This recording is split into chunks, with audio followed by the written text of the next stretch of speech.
मेरे गांव में आज एक मेला है, बड़ा मेला है, सुकमा जिले का सबसे बड़ा मेला है। और वहाँ सारे स्कूलों की छुट्टी है, सरकारी ऑफिसों की छुट्टी है, पूरे जिले भर की। तो वो मेला भी मेरे गांव में ही बैठता है। तो ये सब कारणों से मैं विलंब हुआ, इसके लिए मैं पुनः आप लोगों से माफी चाहता हूँ। मैं बिना किसी हमारे अतिथियों का नाम लिए मैं माफी चाहता हूं कि मुझे थोड़े से कम वक्त दिया गया है, क्योंकि काफ़ी समय से चल रहा है। यहाँ जितने लोग इकट्ठे हैं, ये लोग काफ़ी लोग तो एक सप्ताह डेढ़ सप्ताह पहले से यहाँ आए हुए हैं और सारे लोग करीब कल से आए हुए हैं। तो इस सभा के लिए, इस बैठक के लिए, और इस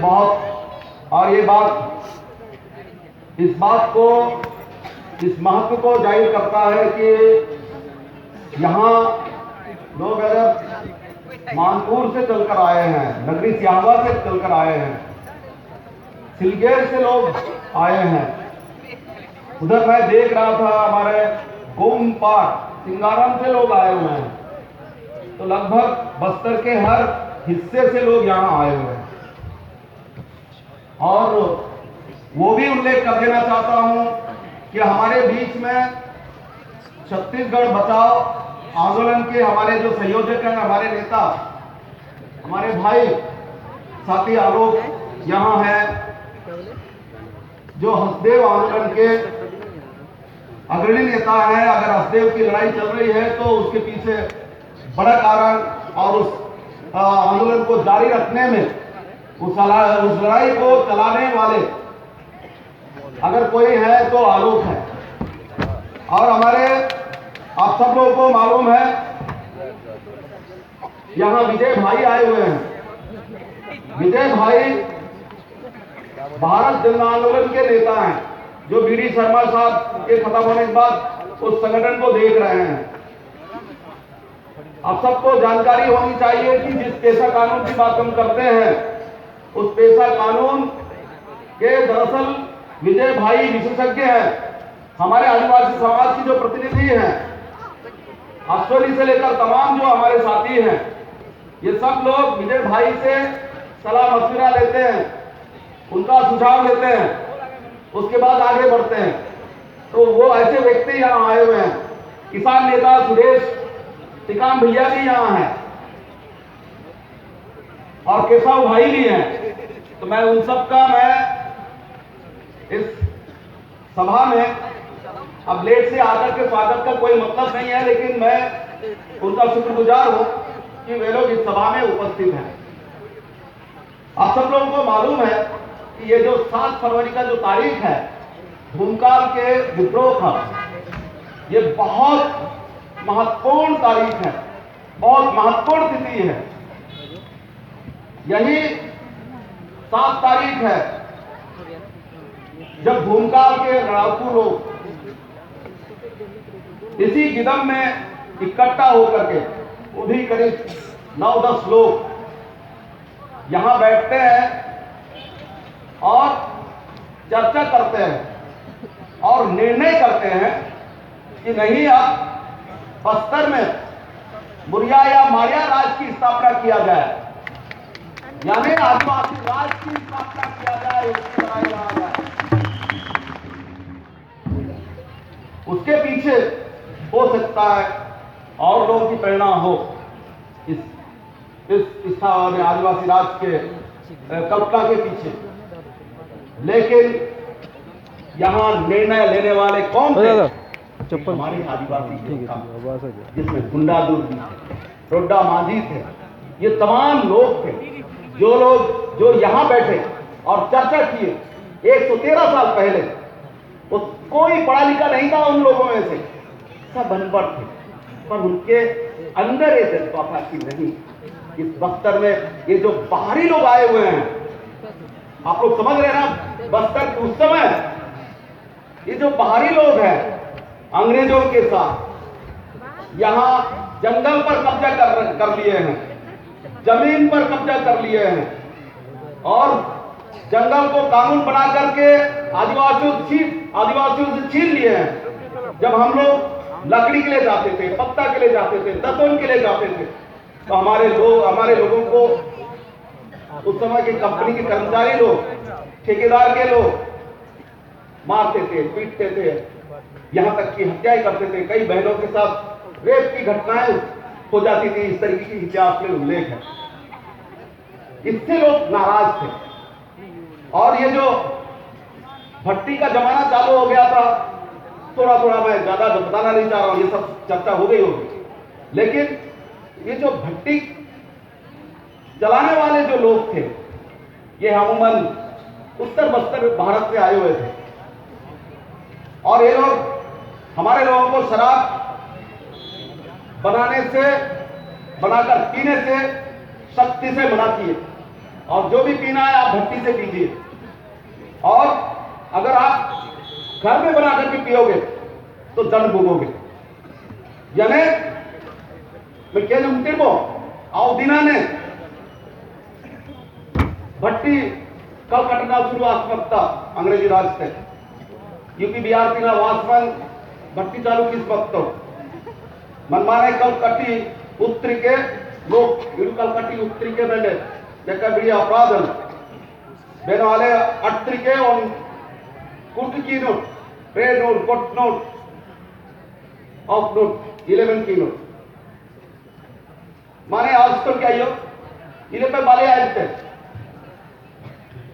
मनल कौन अनाल पेन तो मैं मोड़ करो काले बनाए थोड़ी उन्होंने मना जाकर जब मेरी अनाल पेन इनु काले कौन मोड़ का था वेड़त का मोड़ पे बेले माने माता बेले चले माता इस समय आज कोई और मैं कहे मन मारे कि इले अवधिना ने तिपल की सभी अल्लाह में जंगल तक माता तो बेटे आज तक के इले सबे माटा नगर कि वे बेनो किलो डाले सबे भारतीय ना वस्तु अंग्रेजी व्यापारी की जंगल तक वक्त ठेकेदारी अंग्रेजी कर्मचारी वक्त राजल सिंह वक्त कर्मचारी वे सभी थे मिडिबन कुछ मक्की केत्तोल केलोड़ा कुत्ता दिल्ला हम लोगों के जानते तक मैं जब एमएलए था तब भी हमारे इलाके में नहीं पूरे बस्तर में वन विभाग के लोग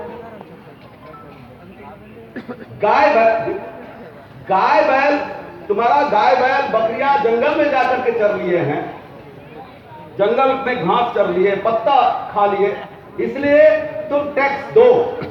ये उन दिनों का टैक्स है, 1970 के आसपास का टैक्स था और वो अभी 90 तक चलता रहा। 90 तक नाकेदार डब्बेदार गांव में जाकर के गाय बैल का टैक्स देते थे। ये टैक्स अभी तक चला, 90 तक चला, तो उस समय का था। और आजादी के बाद 90 तक एक टैक्स चला और उसका विरोध नहीं हुआ, लेकिन ये बात याद करने की चीज है कि 1910 के हमारे जो लड़ाकू लोग हैं वो इस नियम का विरोध किए कि ये जंगल हमारा, फिर हमारे गाय बैल अगर जंगल में जाकर के पत्ता नहीं खाएंगे, घास नहीं चलेंगे तो कैसा होगा, उसके लिए टैक्स क्यों दे, इस बात का विरोध था। तो ये सब तमाम कारण थे जिसकी वजह से भूमकाल की लड़ाई और तय किया गया इसी गिदम गांव में कि नहीं, ये जो इस तरीके का जो अत्याचार कर रहे हैं इनको यहां से मार भगाया जाए और यहां आदिवासी राज की स्थापना किया जाए। ये दरअसल फैसला लिया गया था इसी गिदम गांव में। उसी उपलक्ष्य में आज हम लोग यहां बैठ करके चर्चा कर रहे हैं। दोस्तों आज क्या हुआ, आज क्या हाल है? पहले बहुत सारे लोगों ने कहा होगा, मैं नहीं सुन पाया, मैं माफी चाहता हूं। मैं दुखी भी हूं कि मैं उस वक्त आया होता तो बहुत सारी बातें शायद सुन लिया होता। कि अभी एक हमारी सुनीता बहन एक बात कह रही थी कि ये जो कैंप खोले जा रहे हैं सीआरपीएफ के कैंप, इधर बीएसएफ के कैंप, ये रात को क्यों खुलते हैं? रात को 1 बजे रात को क्यों जाते हैं? चोरी छिपे क्यों? और फिर दूसरा ये है कि आज पेशा कानून लागू है। यहां हमारे विजय भाई और आलोक ने बताया होगा कि ये जो पेशा कानून आने के बाद, वनाधिकार मान्यता कानून आने के बाद, ये 5वीं अनुसूची वाले जो शेड्यूल एरिया है, यहां तो अब जमीन, ये जो जमीन है, ये जमीन तो अब सरकार की रह नहीं गई। सरकार की जब जमीन ही नहीं है तो फिर ये जो पेशा कानून जो ग्राम सभा को एक सरकार चलाने का पावर देता है, एक तरफ से राज्य और केंद्र सरकार के पावर गांव को दिया हुआ है, जब इतना शक्तिशाली ग्राम सभा है, गांव है, और ऊपर से सरकार को सीधे तरीके से जमीन पर अधिकारी नहीं है, तो फिर ये कैंप इस तरीके से कैसे जाकर के बैठाला जा रहा है, स्थापित किया जा रहा है, ये विचारणीय प्रश्न है।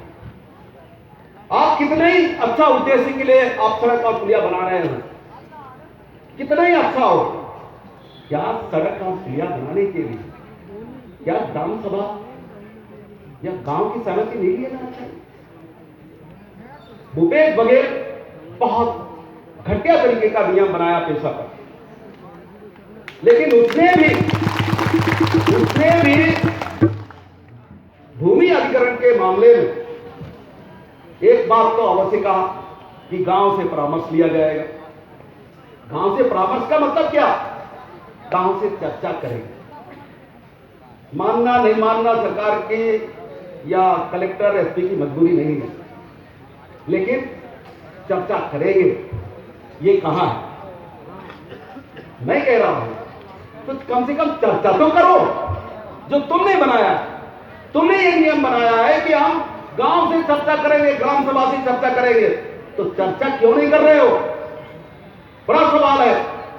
इसलिए ये जो सरकार है, ये सरकार की मंशा ही दूसरी है, मंशा दूसरी है। ये जो कैंप बैठाने के पीछे नक्सलाइट को खत्म करने का पता नहीं, मुझे नहीं मालूम, लेकिन एक अभी हम लोग आमदई के बारे में सुन रहे थे। आमदई खदान के बारे में जितना हम लोगों को जानकारी मिला, पता ये लगता है कि वो खदान चालू करने के पहले एक कैंप बैठा दिया गया, उसके बाद खदान चालू हुआ। महाराष्ट्र के गढ़चिरौली में एक बहुत बड़ा खदान है, जो हमारे देश का एक प्राइवेट कंपनी है, जो 3रे नंबर में आयरन ओर का उत्पादन करता है। कोई बॉम्बे की कंपनी है, मैं नाम भूल रहा हूं। मेरे दोस्त लोग वहां परिवहन का काम करते हैं, ट्रांसपोर्टिंग का काम करते हैं। उन लोगों ने कहा कि वो खदान पहले चालू नहीं था, वहां एक कैंप बैठा दिया गया, ऐसा सीआरपीएफ का कैंप। अब फिर बैठाने के बाद उस पूरे खदान को इतनी तेजी से खोद करके ले जा रहे हैं, पहाड़ को लगभग 2-3 साल में खत्म हो जाएगा, ये नहीं कह रहे, इतना तेजी से उसका दोहन किया जा रहा है। तो मतलब क्या? मतलब साफ है